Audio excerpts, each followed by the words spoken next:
Monsieur le Président de la République, depuis que vous avez été investi de la plus haute charge de l'État, une des idées fortes qui fondent la politique que vous incarnez, c'est de faire la place à chacune et à chacun des Ivoiriens dont vous avez la responsabilité, sans distinction d'ethnie, de race, de région ou de religion. La volonté qui vous anime, c'est de considérer que l'œuvre de construction nationale doit impliquer toutes les forces vives de la nation, mais aussi avec les Ivoiriens de l'extérieur, partie intégrante de notre destin collectif. Vous l'avez affirmé à maintes reprises, les Ivoiriens de l'extérieur occupent une place à part de votre projet pour la Côte d'Ivoire,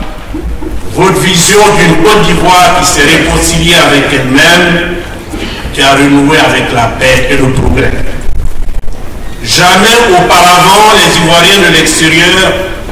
n'avaient connu une telle reconnaissance. Et ces Ivoiriens de l'extérieur vous sont très reconnaissants de ce que vous faites pour eux. Depuis votre accession à la magistrature suprême, vous n'avez cessé de développer les gestes pour montrer que vous soutenez cette communauté. Ces Ivoiriens de l'extérieur qui sont ici ce matin participent au rayonnement de la Côte d'Ivoire au moment où vous engagez une action vigoureuse de renouveau de la diplomatie ivoirienne.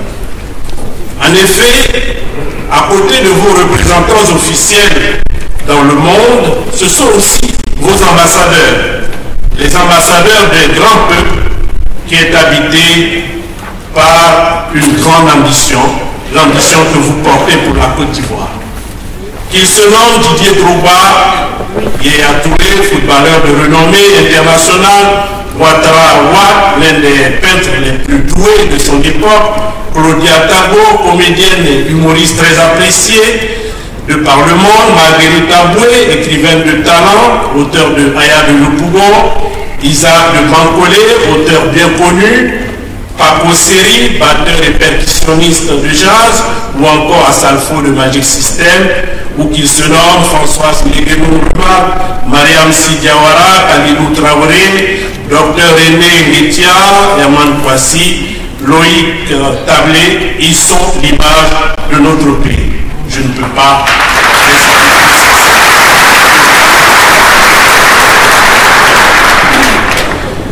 Monsieur le Président, que vous ayez accepté de présider la cérémonie d'ouverture de cet important rendez-vous de la diaspora ivoirienne ne nous surprend guère. Outre les échanges que vous avez eus avec les Ivoiriens de l'extérieur à chacun de vos déplacements à l'étranger, ce geste que nous apprécions à sa juste valeur est à la fois une illustration supplémentaire de l'intérêt que vous ne cessez de porter à la communauté ivoirienne expatriée et un signal fort du soutien que vous apportez à notre entreprise. Au nom de tous les participants, je voudrais vous exprimer notre profonde reconnaissance pour cette nouvelle marque de considération à l'endroit des Ivoiriens de l'extérieur qui ont recommencé à croire en notre pays pour une raison bien simple, parce que vous représentez pour la Côte d'Ivoire, une espérance, une nouvelle espérance. En effet, Monsieur le Président, vous êtes dépositaire d'une nouvelle espérance. Oui, d'une nouvelle espérance, tant vous êtes résolu à offrir à tous vos compatriotes les mêmes chances, qu'ils vivent sur le territoire national ou qu'ils aient choisi, pour des raisons qui leur sont propres, de s'expatrier. Il est désormais acquis, Monsieur le Président de la République, que vous êtes attentif au sort de chacun des Ivoiriens et que vous avez à cœur de créer les conditions nécessaires d'épanouissement pour tous, à condition de faire que chacun fasse les pas nécessaires pour réussir dans la vie.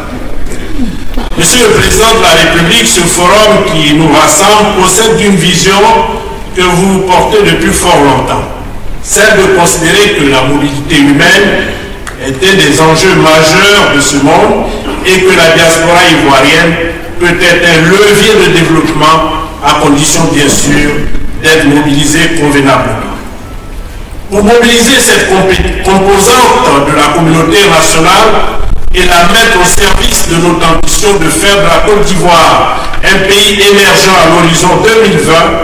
vous nous avez mis dans nos mains un outil formidable, un ministère dédié à nos compatriotes vivant à l'extérieur. Des Ivoiriens dont le nombre n'a cessé d'augmenter ces dernières années, il dépasserait aujourd'hui 1 million de personnes, soit environ 5% de la population totale de la Côte d'Ivoire. Vu son importance, il serait tentant de considérer notre communauté extérieure comme la 32e région de notre pays. Le disant, je n'exagère rien, Monsieur le Président de la République.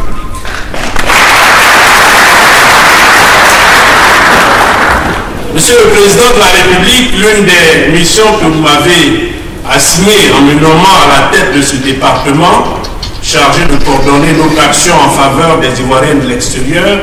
c'est d'instaurer une relation de confiance entre le gouvernement ivoirien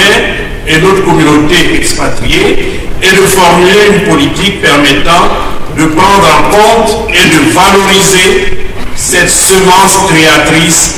et productive que constitue la diaspora ivoirienne.